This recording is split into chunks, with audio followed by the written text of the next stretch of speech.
10 seconds. He points at me to answer. I'm just going to say, good luck. Well, good morning, everyone, and welcome to the Strathroy-Caradoc. Okay. Well, good morning, everyone, and welcome to the Strathroy-Caradoc Police Services meeting of Tuesday, January the 16th, 2024. It's 10 a.m. and we have a hybrid meeting going with two individuals attending virtually. Henry Wiersma, member, and Ron Leclerc will be attending from other locations. And Sorry, Chair, if I may, your mic is... It's the other button. Oh, it's the other There button. we go. Okay. Should I start again? Okay. I'm sure. Okay, I'll start again because my mic was on the wrong button. Good morning, everyone. It's Tuesday, January 16th, 2024, 10 a.m. and time for a hybrid meeting of the Strathroy-Caradoc Police Service Board. Member Henry Wiersma is attending virtually, and so is Ron Leclerc from another location, so we welcome them. And we'll move directly to roll call. Mm-hmm. And I see that everyone is present, but the mayor, with the exception of Mayor Grantham, who sends his regrets, says he has several meetings today in other locations. And so we'll move then on to item number 2, the approval of the agenda, a recommendation that the January 16th, 2024 Police Service Board meeting agenda be approved as circulated. Do I have a mover? Member Hall, and seconded by Member Hahn. And all those in favor, Henry, are you in favor of that? Okay, and that has passed, thank you. Henry, would you like to speak? Or you just went, okay, very good. Number 3, declaration of pecuniary interest. Do I see any declarations of pecuniary interest today? None, thank you very much. And then number 4, reading and correction or approval of minutes. 4.1, general meeting minutes of December 19th, 2023. Recommendation of the Strathroy-Caradoc Police Service Board general meeting minutes of December 19th, 2023 be approved as written. Do I have a mover for that? Henry Wiersma, thank you, and seconded by Matt Hall, and all those in favor? Thank you very much, that is approved. And now we move on to number 5, seeing it's the beginning of the new year. This is something I like to do at the beginning of the year, the idea of appointing a new chair, vice chair, and board secretary. And so what I'm going to do at this point is we'll just go through a quick nomination and election process. And so what I'd like to do at this point is say that the nominations for the role of chair of Strathroy-Caradoc Police Service Board be open. And we'll do this one first. Member Hahn. I'd like to nominate John Brennan as the chair for the upcoming 2024 year. Okay, do we have a seconder for that? Thank you. I accept the nomination. Are there any other nominations for chair of the Strathroy-Caradoc Police Service Board? Seeing none, then I will declare the position acclaimed. Thank you very much. I'll send you serve for another year. Number 2, recommendation that nominations for the role of vice chair of the Strathroy-Caradoc Police Service Board be open. Do I have any nominations? And Member Hahn? I would like to nominate Matt Hall for the position of vice chair for this upcoming year. Thank you very much. Do we have a seconder? Thank you, Henry. Seconded by Henry. And all those in and do you agree to the nomination? I do accept, thank you. Okay. Are there any other nominations for the role of vice chair of the Strathroy-Caradoc Police Service Board? Seeing none, I declare the position to be given to Matt Hall. Congratulations, Matt. And thank you, former Vice Chair Inika Hahn, for your service. Thank you very much. Okay. And then the next one is recommendation that the board appoint Jennifer Pereira, Deputy Clerk at Strathroy-Caradoc Police Service Board Secretary. And this is a piece of housekeeping, just to make sure that we have things done properly. Do we have a mover and a seconder? Moved by Member Hall. Seconded by Member Hahn. All those in favor? Carried. And so, again, congratulations, Jen Pereira, for your continuing work as Deputy Clerk at the Strathroy-Caradoc Police Service Board. So thank you very much, and now you're the Board Secretary. Great. Okay, and it's nice to get that done, and we start the new year fresh with everybody in their new positions. And just a warning to the vice chair, if I'm not here for some reason, that means I guess you'll be chairing the meetings. So there you go. Number 6, communications. Recommendation that the communication item 5.1 be received for information. Okay. Should that read 6.6. 6.1? 6.1. What am I thinking? I'm going back over here. Communications, yeah, 6.1 be received for information. Do I have a mover and a seconder for that? Moved by Member Hahn, seconded by Member Hall. All those in favor? Thank you. Is there any discussion on item 6.1 that people would like to take care of? Henry Wiersma, Member Wiersma, go ahead.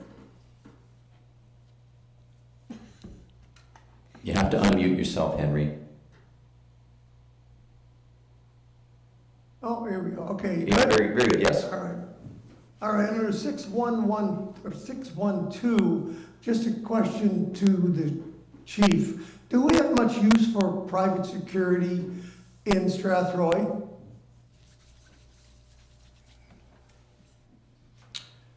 So through the chair to Member Wiersma, if I understand your question correctly, in relation to the activities of the police service, we do not engage private security.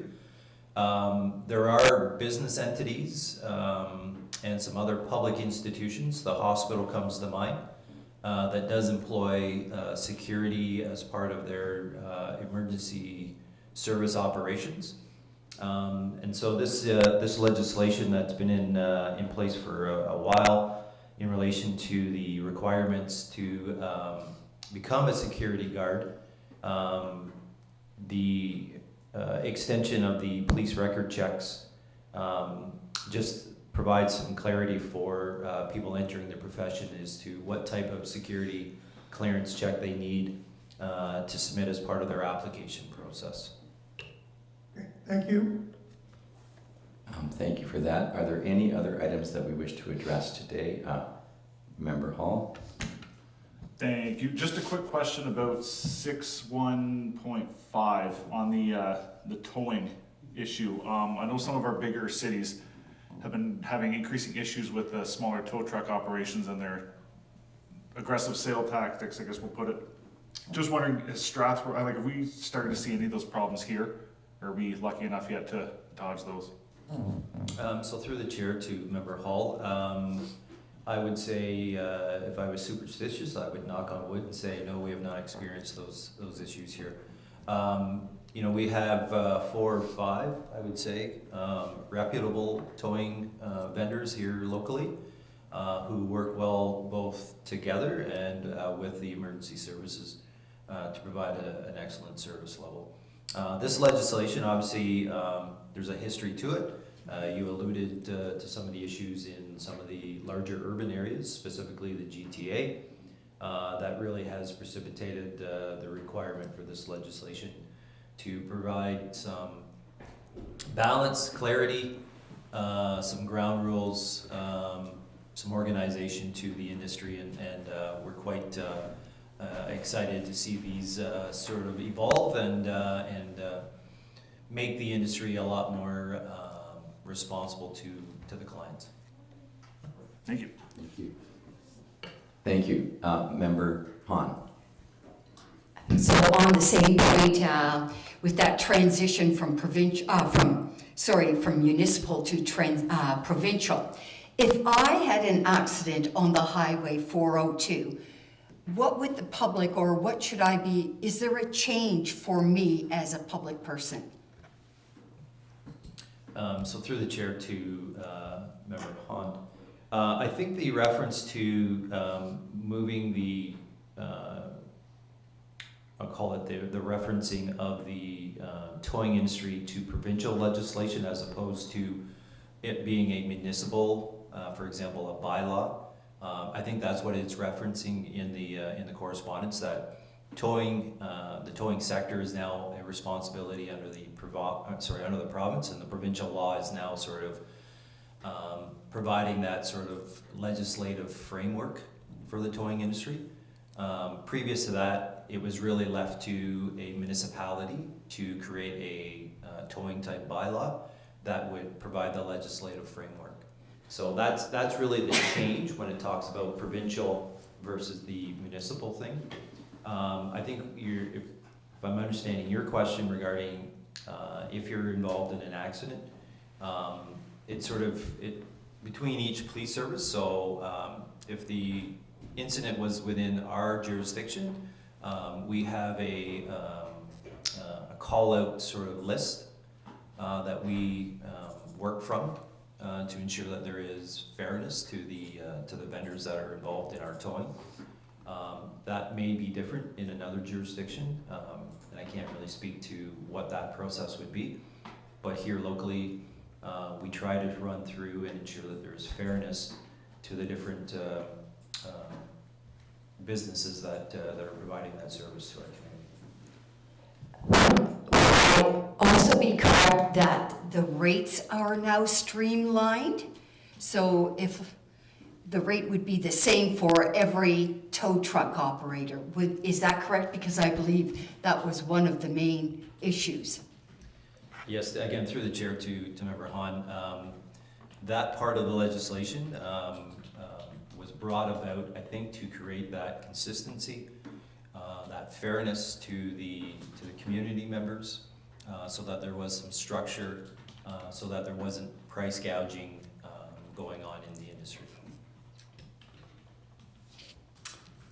Thank you for that. Are there any other items under communications that members would like to address or speak to or ask questions about? Okay, seeing none. Jen, had I already had that accepted for information? I think. Yeah, so we have received those for information, and of course anybody who's watching, they're available for viewing on our website by just going into meetings and agendas under the appropriate tab on the municipal site. All right then, thank you. So we'll now go on to number 7, the review of monthly police service reports. And we'll start with 7.1, and I will turn the chair over to either the chief or the deputy chief. I don't know who's reporting on this item. Thanks, Chair. Since I was the first one to turn the mic on, I guess I will proceed. So the monthly activity reports and other board reports are in front of the board members. I don't have anything specifically I was going to speak to. I can certainly take any questions from any of the members. As a very quick summary, I will sort of just report specifically on the activity report. You'll see our overall numbers, and this really does provide a sort of a year picture here. Some of our numbers, as far as incident totals, are a little bit lower than they were, say, the previous year. But as everyone sees, this is a 4-year sort of analysis, and you'll see that the numbers are higher than where we were in 2020 and 2021. I would suggest maybe 2022 was a bit of a blip or an anomaly, if I can say the word. Whereas we're still trending in an area where we're moving up, but certainly and obviously not as high as where we were the previous year. And even in the table below, the charge summary, again, that captures the criminal code, the federal stats, provincial stats, and bylaw charges. We're obviously a little bit lower where we were in 2022, but certainly an increase from the previous 2 years to that. When I was looking at the analysis of the uniform crime reporting violations, which is, again, I like to remind the board members, this is a incident total table. Traffic-related incidents, a little bit of a increase upwards in those incident counts, but the opposite is true in looking at our person crimes and our property-related crimes. Those incident counts are down from where we were over the previous 3 years, and I see that as a very positive trend. When person-type crimes and property-related crimes, specifically break-and-enters, auto thefts, theft under and theft over investigations, mischief and drug offenses, which make up the property-related crimes that we're looking at. Again, there is a bit of a trend going down in those areas. Safe to say drug offenses, obviously that's an area that we're focusing on, and those numbers are going up. But the other property-related crimes, we are starting to see a bit of a trend downward, which, again, my analysis would say I'm happy to see that moving in that direction. See, there's a question from Member. Thank you. Yeah, Member Wiersma, you have the floor. Henry, just unmute yourself. Okay, yeah, I'm having a really tough time hearing Mark because he goes back and forth to the mic. So pretend that you're at karaoke, Mark. Speak right into it because then I can hear. Otherwise, it gets tough. Thank you for that. We'll be mindful and try and speak directly into the mics for you, Henry. Thank you very much. Are there any other questions on anything under numbers, item tab 7 before we move to accept for information? Member Hahn. I had a few questions for Mark, and I wondered if you could explain to me under, the court clerk report, what does it mean by body-worn camera redactions 28 times? Names are redacted process. It's the first time I've seen it there. Thank you, and through the chair to firstly, Member Wiersma, I do captain in Tennille songs, so just in case you're wondering. So sorry, through the chair to Member Hahn. Actually, I had that circled, and I'm glad you raised that question. So this is a new entry on the on this report. The body-worn cameras, again, that's a tool that we've had available to us now going on over 2 years. And every time that our officers are capturing and recording incidents on their body-worn cameras, if we are proceeding with charges, whether criminal or through the provincial courts, we have an obligation through our partners at the courts to provide redactions. So we edit the recordings, taking out information that maybe isn't relevant or maybe infringes on someone's privacy. An example I would give you would be an officer might be investigating a traffic stop that is maybe an impaired driving investigation. There may be passengers in that car whose images are captured on the body-worn. Perhaps there's personal information that the officer gathers as part of their investigation that isn't part and parcel to the criminal investigation or the court proceedings, so we need to redact or remove that information from a Crown brief submission. And so I think you will start to see that there will be an increase in the amount of redaction incidents or activities that our court clerk is undertaking, because we have upwards to 25 to 28 members wearing body-worn camera. Every day we are out, we are collecting records that perhaps are going to be disclosable, whether for a court proceeding, perhaps it's even for a freedom of information request. And we have an obligation under the protection of privacy to ensure that whatever we are releasing, we are protecting a person's privacy. And so we are going to have to dedicate resources, human resources, to ensure that we are meeting those standards. As a follow-up to that number 28, is that just for the month of December, or is that year to date? It's the first time I've seen it, so. No, that will be for the month of December. Okay, I had another question, and it's under the CID report. And it's not a question, actually. It's the last item, the street crime unit. I'm just going to go up to it, sorry. And it's a comment I wanted to make, and actually the chief is aware of this. Just where it says Constable Jordan Shutt has embarked on several REVIN investigations.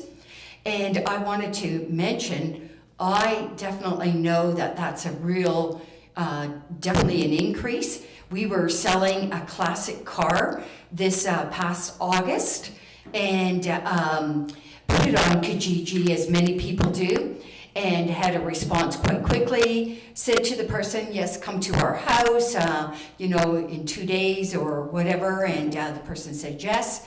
And then that day of when the person was to come in, as you can appreciate, a classic car has a little bit more value than just a normal car usually. And the person was only interested in actually the vehicle, I think it's called the car history, the vehicle car history report. And you have to do that when you sell a used vehicle. And so we had already done that. We had applied for it. The report comes in 5 days, and we understood that, when we do sell, we have to make sure that that report goes to the person. But this person that was contacted was adamant he wanted that vehicle history report. And what it gives is it gives the VIN number, and it gives the owner number, or the owner name, their address. And so at the end of the day, his comment was something, try to understand, I want to see a report first. And so I thought, you don't want to see the car at all to see if you're interested? And no, that person wasn't interested in that at all. And when I did call back that number, it was out of Alberta. So I just want to emphasize that having Constable Jordan Shutt or whoever really look at these fraudulent vehicle identification numbers is an important increase in our community. If I may just provide a follow-up comment to the member's comment. Couple of things I want to address here. Constable Shute, he is very engaged in this area of providing these investigations here locally. We obviously are attuned to the trends that are occurring both nationally and specifically provincially. I'm going to say either fortunate or unfortunate for us.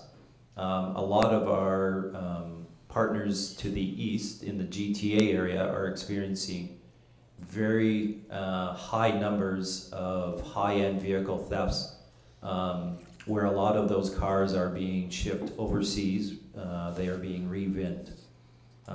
We are not lost on the fact that criminal enterprises will continue to expand the markets that they invest in as far as finding vehicles that meet the needs of where they are moving vehicles to. So we realize that potentially our community could become an area where car thieves are going to focus activities. There's another element to this, and you addressed it in your comments, and that's the responsibility we have as a police service, I think, to ensure that our community members are target hardened as far as being aware of the trends and the tactics that criminals take to try to obtain vehicles or information about vehicles that allow them to continue on in their criminal enterprises. And so that is something that Constable McIntyre, we've visited with her in regards to some messaging we want to ensure that our community is aware of. Much like other online type related frauds, we want our community members, especially some of our community members who are older and maybe a little more susceptible to falling into these scams, that they are aware and not sharing information that may cause them to become victims of crimes such as this.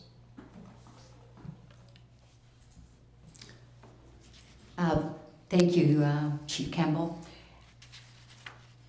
I wanted to ask about the overtime reports under 7.3.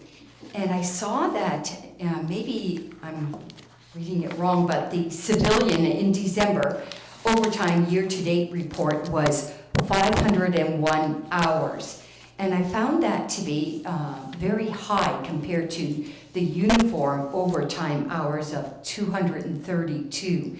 And I know that I can see those values also reflected in the 2023 budget or the updated December 31st budget that we had. So maybe if you could just explain that once again. Absolutely, through the chair to Member Hahn. So 2023 was a challenging year in our communications center with our full-time staff members. We had one member who was still off on a maternity leave. We had a second member who initially was on short-term and then went on maternity leave. So we were down 2 full-time members. We used part-time staff to backfill those positions, which then left us a little bit vulnerable as far as limited part-time staff to continue to fill in some of the shifts that we were providing coverage for, yet covering the full-time lines that, again, for the 2 reasons I mentioned, were vacant. So we hoped in we're hoping in 2024 that we won't have those same staffing challenges, and we'll fall back in line to where we were in previous years, and not having to utilize overtime hours to ensure that we have a member in the chair occupying the position. Thank you. I wanted to ask the chair, are we also approving the 2023 budget update, or is there a separate motion for that? What I was going to do is I was going to go into that right away, and then we were going to then attempt to accept everything in number 7 for information. So my plan was to ask the chief to deal with the 7.6 if no one else had addressed it. So, Henry, you have a question? Actually, yeah, this is, since we've gone to 7.3, I want to ask some questions in connection to 7.2, the community services report from Constable McIntyre. I have 4 questions, I guess, to the chief. Number 1 is, does Michelle get a lot of activity on that Strathroy-Caradoc police private message area? Is that running well? Is it being used a lot? That's number 1A. I'll do one at a time. So through the chair to Member Wiersma, can you, just clarify which page because we obviously we operate several social media sites, Facebook, X, I guess. Well, you have what she has in her report, this Strathroy-Caradoc police private message area. Right? What is that about? Sorry, I'm just trying to find where that is in the report. Looks like it's on the second I think it's page, right at the start of her report. under other media.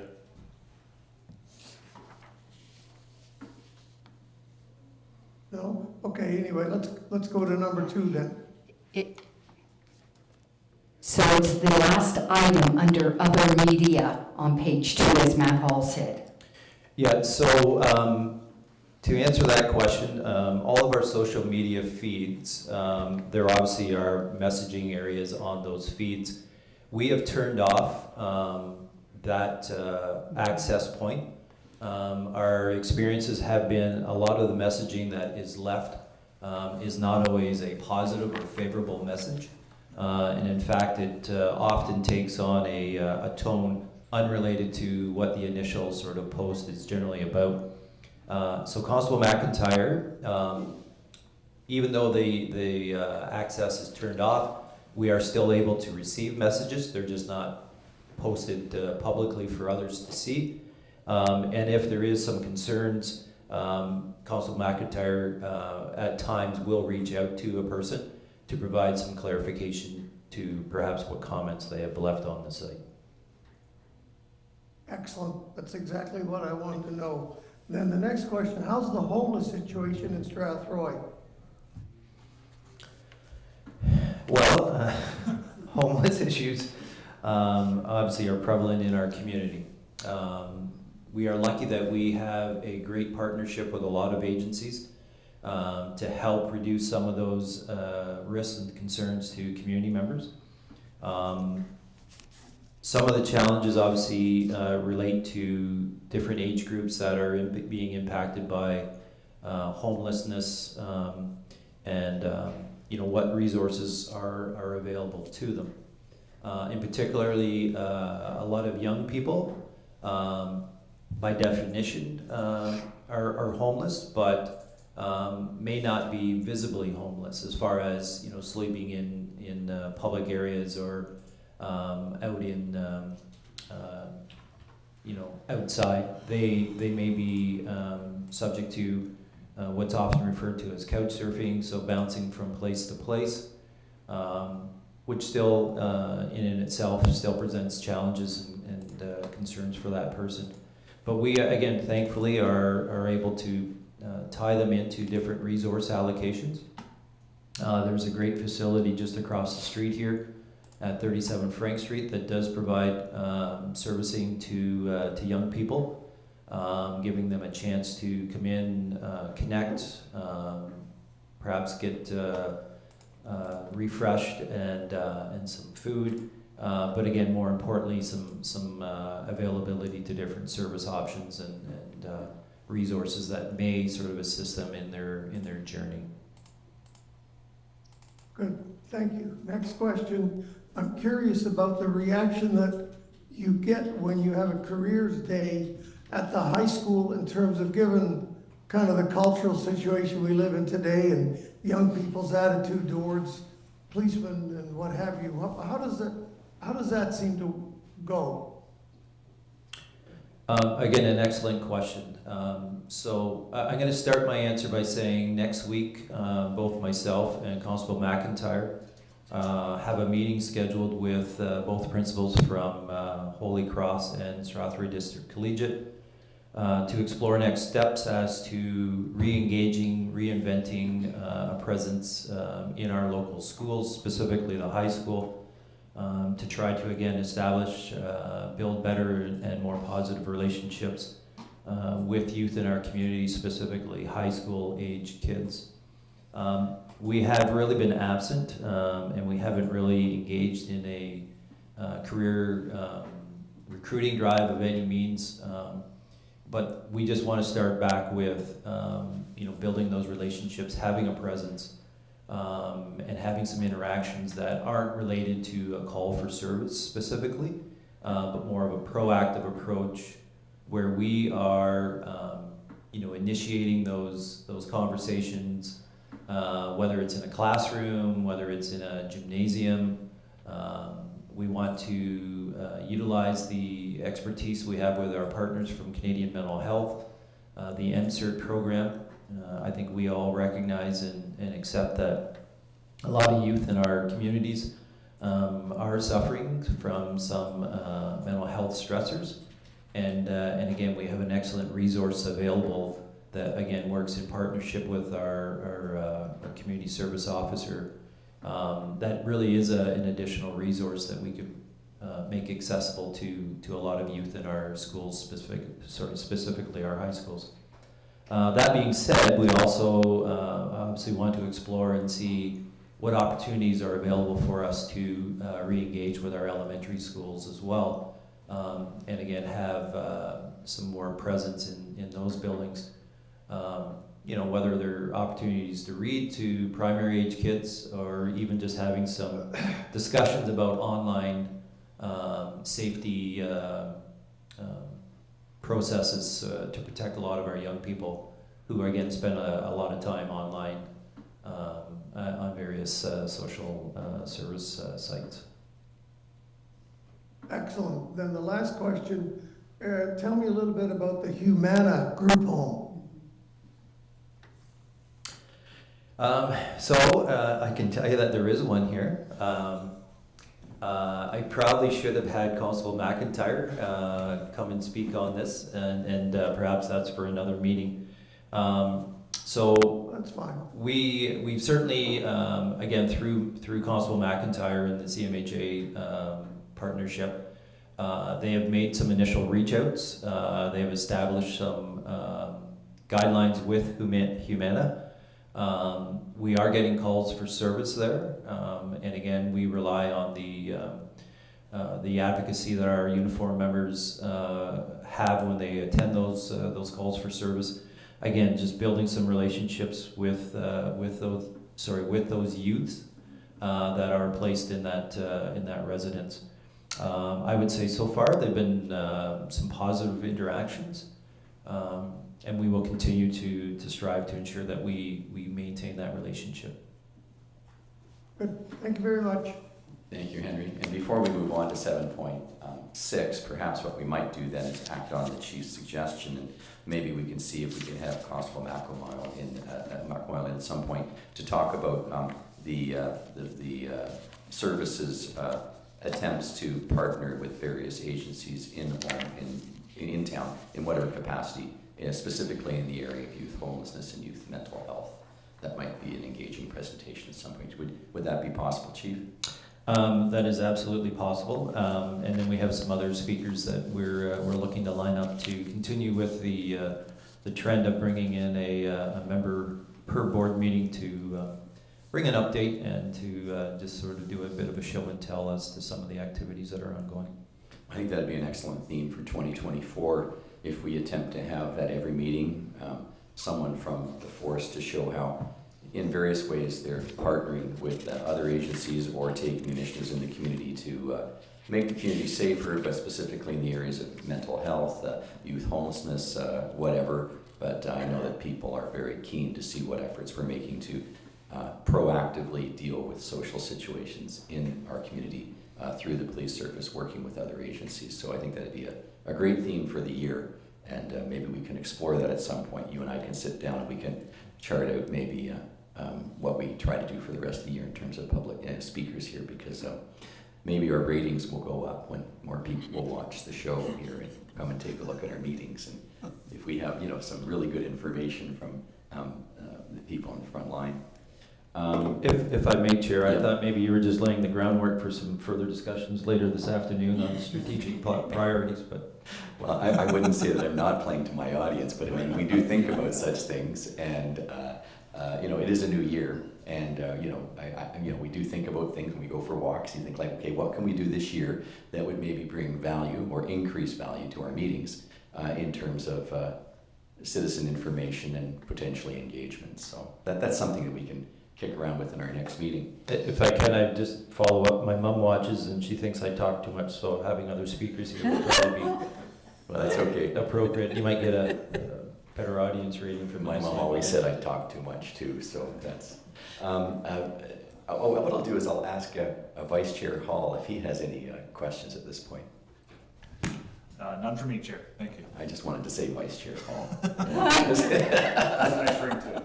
Okay, this last time I'll do that. Okay, then that brings us to 7.6, and it is budget season, and I think it might be inappropriate at this point if we ask for maybe a shorthand version of what we see in the 2023 budget update right now, police service profit and loss to the end of pay period, that the PP is pay period 26. And does that mean each pay period lasts for, is it 2 weeks? So essentially 26 is times 2 is 52. So this would be something of a year-ender. So I'll turn it over to the Chief or Deputy Chief to have an update on 7.6.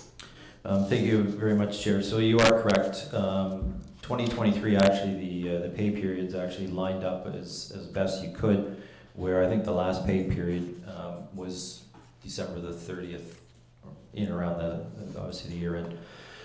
As a summary, certainly the way the budget is presented here, the revenues show up on the front end or the top end. We were a little light at meeting what our projected was as far as revenue. We had some areas where obviously there was some shortages there. One area I'll sort of identify, obviously we moved away from the Ontario Police College secondment program. We had 2 members who, at the start of the budget year, we actually thought would be there and we would receive the revenue through their salary and benefit returns. 2 of those members resigned, so we obviously lost out on that. So overall, we met about 97% of the projected revenues. The good news story is when you look at the expense side, we had some considerable savings again. a large percentage of our budget is based on salaries and/or benefits. And because of some members being off, there was obviously some savings in regards to those salary dollars. So if you flip to sort of the page 4, I guess it is, and you look at the total police operating expenses, we only encountered 93% of our projected expenses, leaving at the time of this report a $369,000 surplus. Now that number I'm anticipating will be drawn down a little bit. We have at the year end made some expenses or made some purchases that will cut into some of those or add to some of those expenses. And I haven't had the final numbers seen, or I haven't got the final numbers yet from the finance director, but we're earmarking that we think our operating will be somewhere in around the $300,000 piece. When you look at the capital side, which is obviously at the very end of the report, overall, again, there is some surpluses there. So overall, again, at the time of this report, it was $765,000 in surpluses when you take both the operating surplus and the capital surplus. And again, there's a sort of a method to the madness here in regards to, we tried to manage the budget, knowing that we were going to have some challenges in regards to some staffing losses, but we also tried to ensure that we didn't spend unnecessarily, so that we could, ensure that we left ourselves enough of a runway. And so we will look to, when this gets finalized, to move stuff over to the reserve account. I guess that was going to be my very question. Seeing such a substantial surplus, which is a good thing, and I think it shows that there's an attempt to manage dollars very responsibly. But $750,000 is a lot of money, and I guess I wanted to explore in public the process whereby that surplus is identified and how we use it judiciously. And I imagine you'll be having discussions with the Municipal Director of Finance. But in terms of where that money goes and how it is used, what would the process be? Thanks, Chair. So if I understand your question correctly, it's what's happening with the surplus? So Not only what's happening with it, but what is the process by which it's allocated? Just for public information. Yeah, so I think once the final budget numbers are finalized, obviously into the month of January of this new year, there is a time limit where expenses that would be applied to the 2023 budget are still, we're still able to do that. That's obviously going to change some of the numbers, but again, as I mentioned, we're anticipating that there will be a fairly decent surplus there. Once that is finalized, obviously I will meet with the Director of Finance and request that any of those surpluses, certainly from the operating, are placed in the police reserve budget. And then some of the capital, I believe, will get moved over to the police reserve fund as well. Some of it, there is some expenses that relate to the NG 911 project that may or may not sort of be covered through that initial surplus that is shown there. So then, to be clear, after discussion with the Director of Finance and after the temporary period whereby bills from 2023 are settled and the final surplus amount is identified, the decisions made or the discussion between the Chief and the Director of Finance as to the allocation of that money, how is that decision ratified by this body and then moved on to Council for budget purposes? I'm just trying to figure out exactly, the $750,000 is a lot of money. I just want to make sure that everybody's clear as to what we're doing with it so that we don't have any misperceptions. Yeah, so this body, the Police Services Board, obviously holds carriage of approving the budgets that the police service is working from. So once that number has been audited and finalized, then it would be the board's responsibility to earmark where those surpluses should go. Obviously, we've had some discussions about a fairly substantial capital project, and using funds from the police reserve is one area where I think it would be beneficial for the service to look to access those reserve funds, in addition to development charges and other granting money that may be available. So. Yeah, that's exactly where I was going. I just want people to understand that the capital projects that may be coming up with regard to the renovation expansion of the police station may stand to benefit in terms of allocating some of this money to a capital account in reserve that would be used in combination with money from council to approve this capital project. And I'm just talking about this now because there's going to be a lot of talk about operating and capital budgets over the next month and a half at council. And the sooner we know the size of that number that can be allocated to a police capital reserve for a potential project, such as expansion of the police station, the better, because then council gets a better view of what their long-term capital obligations are going to be, because the police station is one amongst many, and the more help, I'm going to use help, the more financial help we can get from the police reserve by council would certainly be appreciated. So that's a fantastic news story, and I just wanted to thank you for being patient with my question. I just wanted to be crystal clear to people out there that we're not going to be building a hot tub, with the $750,000 for the members. I mean, this is serious money, and it's going to be used very judiciously. And one of the reasons why we're careful with dollars is so we can do exactly this. Okay, well that's fantastic. Sorry, Yep. Chair, if I may, and again, you've raised some excellent points that hopefully those who are watching online will understand. I just want to, make this point. The largest share of where we saw savings on our expenses relate directly to our uniform full-time staff. We had approval in the budget for 2023 for $3.6 million in salaries for our full-time uniform members. We only incurred $3.4 million, and again, the reason for that is we had members who were unable to attend work and were off on some form of leave where they were not drawing on that salary. So we're not overstaffed.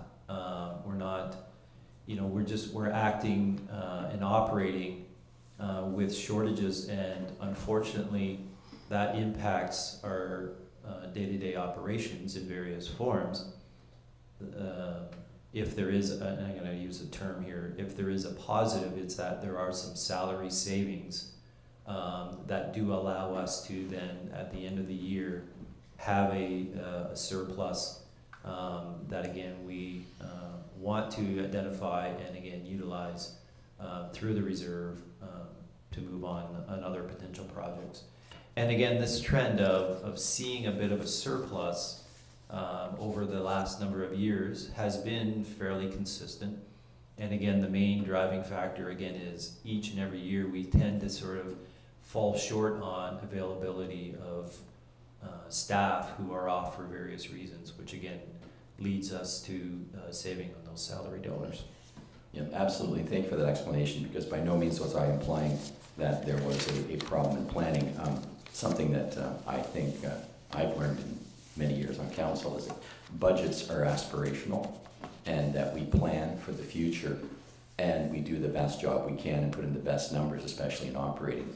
But what happens is over the course of 12 months, unanticipated events can occur which change the spending pattern in a way that could not have been anticipated, because humans do unpredictable things, and suddenly, for whatever reason, people are not available and salaries are not spent, and as a result, that comes up as a reserve. So the happy thing is that if we shepherd those dollars, which are harvested from such unanticipated changes, we can at the end of the year take those dollars and use them in a very positive way. And it's money that probably would have had to have been spent anyway if we're taking a look at renovating a facility. So ultimately, it's a good news story. But for those people out there who think that budgeting processes are an exact science where we know absolutely what's going to happen over the next year, that's a fiction. We do the best shot we can and what we think is going to happen over 12 months. And at the end of 12 months, we assess it. And if things have turned out exactly as we anticipated, we're bang on budget. But sometimes events occur which put us under or over budget, and that's sometimes that's just what happens. And that's why we have these reviews, and we try to use the money as best we can. Okay, so with that said, there's a recommendation that the monthly reports 7.1 to 7.6 be received for information. Do I have a mover? Member Hahn and Member Wiersma. All those in favor? Thank you very much. That's been passed. So we move on to number 8, items for Chief M. Campbell. It says M, so I have to read it. Thanks again, Chair. So if I'm going in order, I believe the first two were carryovers from the December board meeting that went longer than anticipated. So I just want to bring these back. This is the Strathroy-Caradoc Police Service Business Plan Update. This was, I think, a request through Member Hahn. And again, the timing, I think, is appropriate because of the exercise that we're going to be engaged in later this afternoon. This was really just a kind of an analysis review of where the 2018 to 2020 business plan and where we are or were in regards to completing some of those objectives. So if I can sort of identify it this way, the report that was provided, the areas that were grayed out were objectives that we had achieved. So in the report I've indicated there is, and under the first one, meeting the changing needs of the of the people and communities we serve. There was 1.1, 1.2, and 1.4 that really were objectives that were unfulfilled. And so I provided just a kind of a brief narrative as to why we sort of didn't meet and weren't able to check the box on that. So the first one, understand, analyze online criminal activity, trends, and targeted victims. So we are part of what's called OPTIC, which is the Ontario Police Technology, I can't remember what the I stands for. But anyways, we're part of this group that uses that records management system. I actually sat as the board chair for that group for a number of years, so you'd think I'd know what the I stood for. Investigation? No. But we can go with that. So I know that over the course of that time, we sort of wrestled with the idea of trying to identify a vendor that could provide some analytical tools that would be made available to all the different police services. That work is still ongoing. There has been some other third-party vendors that police services could engage with. We've identified that there might be some security risks with that, so we're a little bit lukewarm to move on those. So that is really a long way of saying that there is some progress being made to hopefully engage with and find a third-party vendor who could provide some greater analytical tools that would allow us the ability to provide some further analysis to our board. 1.2 is a review of our community makeup, aging population, and it just goes on. Some of the data that we're looking to identify some of those trends over the last couple of years has been a little bit slow in progressing, so we're still sort of reviewing that. 1.4 is the collaboration with OPP policing partners to develop an accident reporting center. This is a bit of a pipe dream as a way to sort of maybe move away some of our frontline calls for service and find a model that I know is up and running in the City of London. At the end of the day, our accident collision numbers, both individually and in collaboration with Middlesex OBP, do not justify as far as what the vendor is looking for. We don't have enough incidents that would allow the CROMS, the vendor, to establish a reporting center in this community. Moving over to the next area, the strengthening our values and relationships. 1.9. We have a question from member Wiersma. Henry, go ahead. Go ahead, yes? Yeah, to direct it to Mark. Just curious, Mark, that 1.2, I can see that that's a really difficult one to get the information, stats for that, and on the tail end of it, you have measurement of community makeup is going to need more, or I say that it's going to need more than just figuring out fraud and property damage. I'm thinking, would it be beneficial in terms of to get the measurement for that particular objective to maybe talk more to service organizations, to probus, church groups, asking them in terms of finding out what is the makeup of Strathroy in terms of old, young, in the middle, that kind of stuff. I'm not too sure in terms of what the objective of that one is, but anyway, just some suggestions.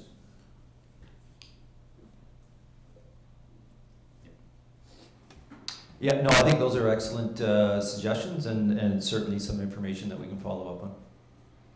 Yeah, and I think there'd be an opportunity to work with the municipality on gathering some of that information as well. Okay. Could we also, Chair Brendan, maybe take a look at Statistic Canada results? What was it, 2021 compared to 4 years previous? I don't know if I've got the right years, but they've released all those good data of aging population base, the type of resident structure, community makeup, just looking at the difference between those 4 years. Absolutely, and I think that because we're doing the strategic plans of the municipality and the police at the same time, there's an opportunity for cooperation with municipal staff for gathering this information. So I think the municipality has that well in hand at the moment, but any sharing of information there on our strategic plans I think would be really beneficial. Okay, thank you. Just moving to page 2, the strengthening our valued relationships. It was 1.9 and 1.10. The first one was developing efficiencies with municipal bylaw enforcement in gaining access to, again, our internal record system. And then 1.10 was another bylaw enforcement action about supporting and training in regards to charge application processes. Again, this is the limitation of non-police to the optics system, the records management system. We're going to maybe look at a different avenue to sort of achieve the same thing without there being a touch point, because there's some limitations. Obviously, that optic doesn't provide access to police record systems to non-police personnel. So we're going to continue to work with bylaw, because I think there's a lot of synergy in some of the work that they're doing, and there's some areas where both offices are sometimes having touch points with community members, and we just want to ensure that we're aware and they're aware when there is some commonalities there. So I'll pause there unless there's any questions. I have a piece of information. I did look it up. It's Ontario Police Technology Information Cooperative. That does make sense. It's just, I took the liberty of looking at it. And then page 3 is pursue organizational excellence. Again, this it's really just kind of taken a back seat to sort of daily operations. But this is 1.15, organize and arm members to capture ideal organizational culture. And again, I think that we've been sort of waiting for this time to arrive to really engage in the strategic priorities, and I'm hoping that we will be able to sort of work through and really define and set this priority in motion through our exercises with our vendors here that are going to lead us through an exciting exercise. So. Yeah, I find 1.15 an interesting one because in any hierarchical organizational structure, an ideal organizational culture is something that's very interesting to address, especially in terms of individuals, no matter where they are in the organizational structure, feeling that they have the ability to talk freely about matters that are important to them and to the organization without fear of any negative repercussions. So, how do we organize sort of positive reinforcement loops so that people are feeling that they're being heard and that progress and important decisions are being made? So I think that's a fantastic. Is that it for item 8.1? So that is the first of the items. There was, I believe, 4 in total. The second one was really just a December hiring update. That report is 2024-04, which was just the announcement of the hiring of Constable Joshua Diamond. And then the other one I was just going to speak about was the 2023 traffic safety update. There was a report plus an attachment, and this really was closing the loop on the information that was provided, I believe, at the October meeting, which was really a 9-month review of our traffic enforcement stats. So this really provided the complete 2023 review. So that information is in the attachment, and I will certainly maybe take a pause here, anticipating there may be some questions. Well, absolutely, there may be some questions. It's a great report, and I know that there had been some discussion of these stats at council, and I know there was some reporting, and I believe you might have done an interview on the local radio station, if I'm not mistaken.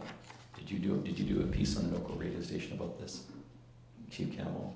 I did participate in the year-end review with my FM, and I made a point of specifically talking about the traffic enforcement stats and areas that we had been focusing our attention on. Yeah, because I mean, this is fantastic stuff, and I love graphics, and I also love pie, but I love pie charts as well. But it's really great because I think it helps, the empirical data helps people understand exactly what is going on, and so it moves us out of the area of opinion and perception into one when we're dealing with data. And our community is interesting in that 5/6 of the population is in Strathroy. It's got about 1/6 of the geography, but Caradoc has about 5/6 of the land and about 1/6 of the population. So how does this balance out in terms of police coverage, especially when we get into traffic statistics? And sometimes the perception is by some people that one area is getting more coverage than another, and people are entitled to their opinions, but they're not entitled to their own facts. And so I think this is really good stuff in terms of helping people have an informed conversation about what's going on with traffic enforcement in our community. So with that, I'll open it up to any questions for members that they may have on this, if there are any, or comments. If I may, just to maybe put a bow on this, certainly our targeted enforcement areas, you'll see the streets that have the high frequency enforcement actions being taken. Obviously Glendon, Longwoods, Adelaide Road, Parkhouse Drive, and Melbourne Road, which all fall within what we refer to as our Zone 2 policing area, are all major roadways where obviously speeds are the highest, and it's not by accident, pardon the pun, that we are targeting those areas, because we want to be visible and we want to have drivers operating within the posted speed limits as much as possible to reduce collisions and serious accidents from occurring. You know, we also focus in and around the Mount Bridges area on those roads where commuters are either coming into or leaving that community, to again remind people that we are going to be there, and that you know, traffic safety is a high priority. I also want to sort of just inform the public that we are also trying to utilize other tools, and again, going back to some of the budget surplus at the end of the year, we have now purchased in total 12 portable radar signs that will be utilized throughout the community. A year ago, we only had 2 radar trailers that we've had in our inventory for a number of years and have been very successful, but they're onerous as far as having to move them around, and specifically in the wintertime, they haven't been real effective because they get in the way of the snowplows. So the new signs, there are 12 of those, are all pole-mounted signs, so they can be placed on a wooden telephone pole, or we can have the Works Department go up and put an actual, say, 6x6 post off the side of the road, and we can move these signs a little more easily. They provide excellent data on volume of vehicles that are traveling in an area, as well as obviously the speed that the vehicles are traveling. So it's going to be a very effective analytical tool, and again, it's in partnership with the Roads Department that we are utilizing these signs. Again, hopefully to bring some education to drivers. Again, most times people see these signs, they see how fast they're going, and they often amend their speeds because they just see what's going on. So I just wanted to make sure that the community was aware of that as well. Well, thank you very much. And we haven't yet really discussed, you know, going the ultimate to photo radar or, you know, traffic light radar with cameras or something like that. But hopefully these steps will be sufficient to get people to drive more safely. Just specific one housekeeping item. With regards to the pie graphs, January to December 2023 traffic, are those, when it says traffic, are we talking about tickets that have been written? Because the pie graph is very good, but it just says traffic, and I'm not sure what a reader who looks at this, does that mean that this is where there have been traffic tickets written? That is correct. So the data that we drew from our record system included all provincial offense notices, whether it's a Part 1 ticket or a Part 3 ticket, which probably to the general audience here means nothing. It's just the form of how tickets get written. So this is a wide range of different offenses, including document offenses,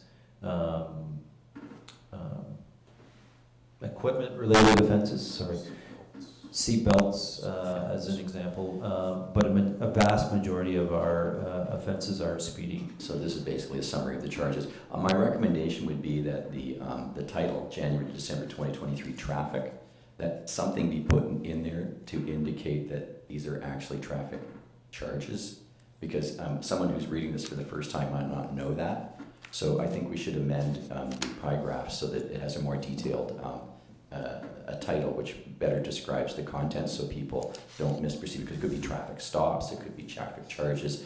As it stands right now, a person encountering this document for the first time wouldn't know what it means.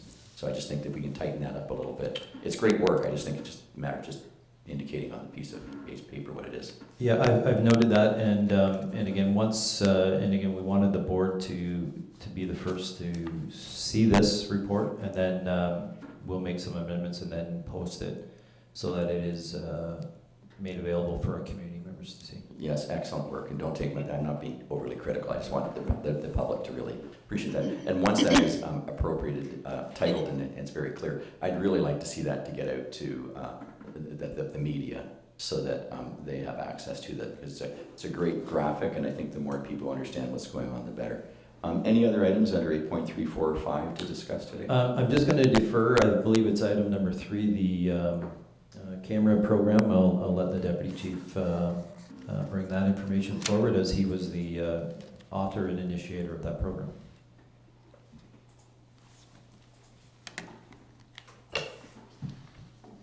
I do speak. Sorry, I do speak. So in the municipality, we've had a camera program for a number of years. It was antiquated. It would come through an email. It wasn't very well taken care of.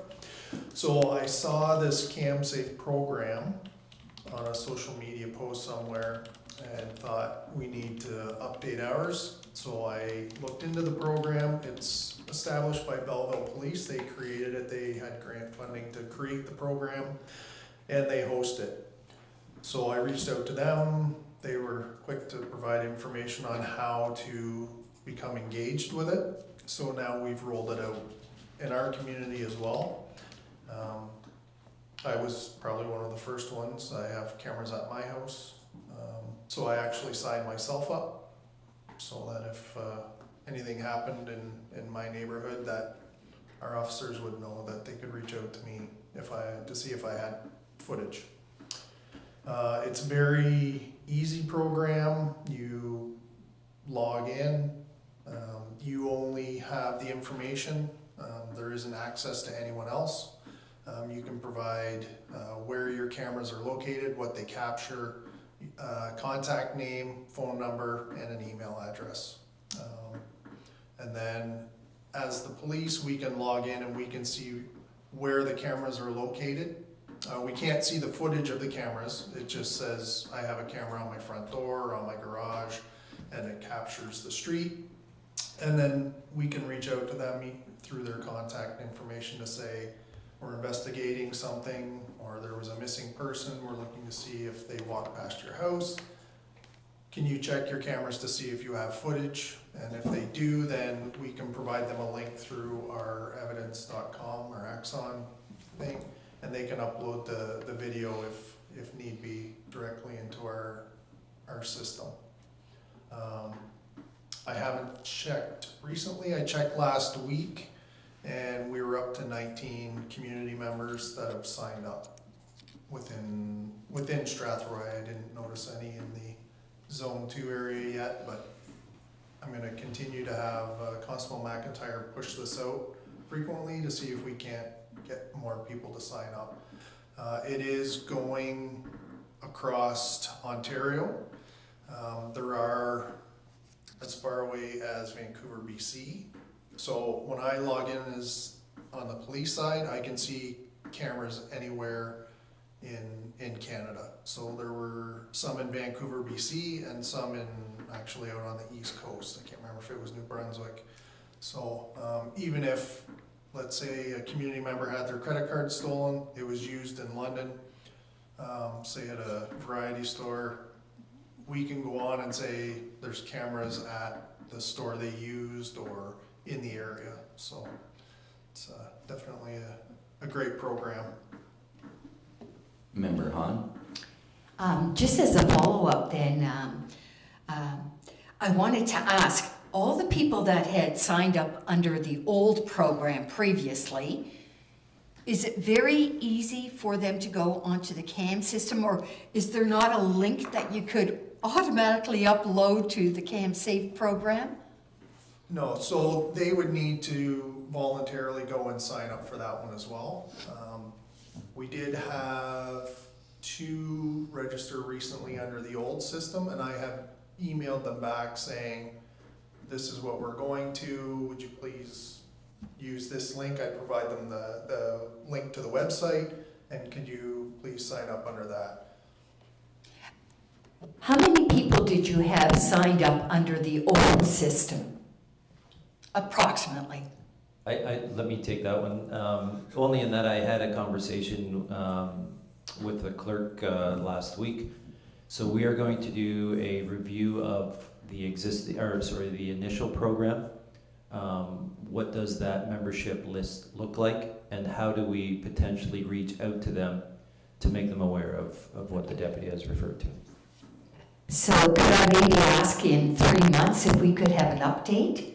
Because I see it to be so beneficial in Yeah, your investigation. absolutely. So 3 months. Yeah.